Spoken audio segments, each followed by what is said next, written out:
अब दिनांक 14 जून 2022 को जो कबीर प्रकट दिवस है,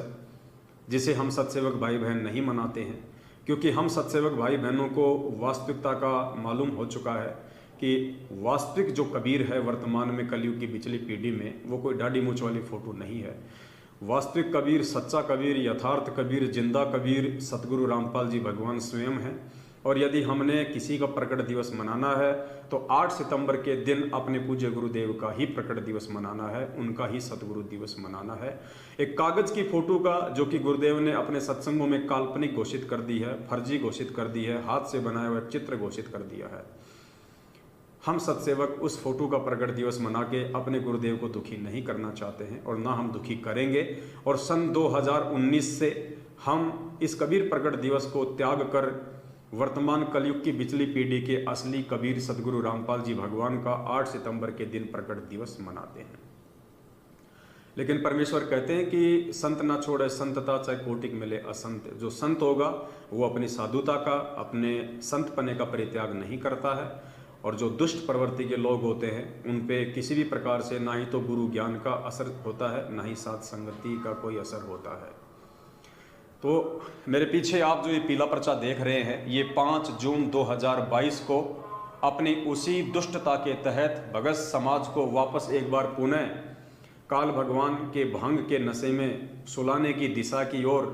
प्रयासरत करते हुए सतलोक आश्रम मैनेजमेंट हरियाणा ने, अर्थात पूज्य गुरुदेव सतगुरु रामपाल जी भगवान के कलयुगी परिवार वालों ने, स्टेट कोऑर्डिनेटरों ने निकाला है, ताकि संगत को एक बार पुनः जो है गुमराह किया जा सके। और पिछले 2 साल से इस कोरोना काल के चलते जो प्रकट दिवस एक दाढ़ी मूंछ वाली फोटो का ये लोग नहीं मना पाए, जिसके चलते इन लोगों को अपने धार्मिक धंधे में करोड़ों का नुकसान हुआ है। अब ये लोग चाहते हैं कि हम उस धार्मिक धंधे में अब की बार 14 जून 2022 को एक कागज की काल्पनिक फोटो का प्रकट दिवस मना के संगत से करोड़ों अरबों में धन ऐठा जाए। लेकिन पुण्यात्माओं, अब बात इनके हाथ से निकल चुकी है। ज़्यादातर संगत अब इनके झांसे से बाहर निकल चुकी है। सभी पुण्यात्माएं सतसेवक भाई बहनों के ज्ञान आधारित वीडियो देख देख के समझ चुके हैं कि हमने एक कागज के कबीर को पूजने से हमारा भला होगा, या वर्तमान में जो जिंदा कबीर हमारे सतगुरुदेव जी के रूप में है उनको पूजने से, उनकी पूजा करने से हमारा भला होगा।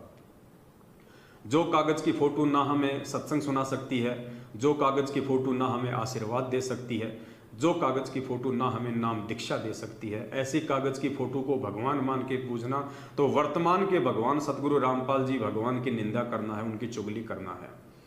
तो जो ज्ञानी आत्मा होगी, जो परमेश्वर के इस पंथ में मोक्ष की अधिकारी आत्मा होगी, वो ऐसी गलती नहीं करेगी।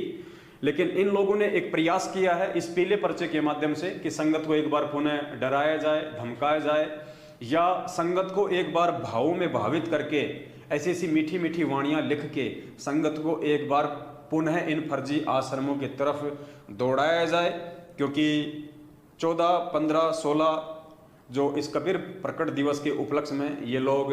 गरीबदास जी महाराज जी की वाणी का पाठ रख रहे हैं, ताकि ज़्यादा से ज़्यादा लोग जो है पाठ प्रकाश करवाएं, ज्योति का पैसा जमा कराएं और एक बार पुनः सतलोक आश्रम मैनेजमेंट हरियाणा को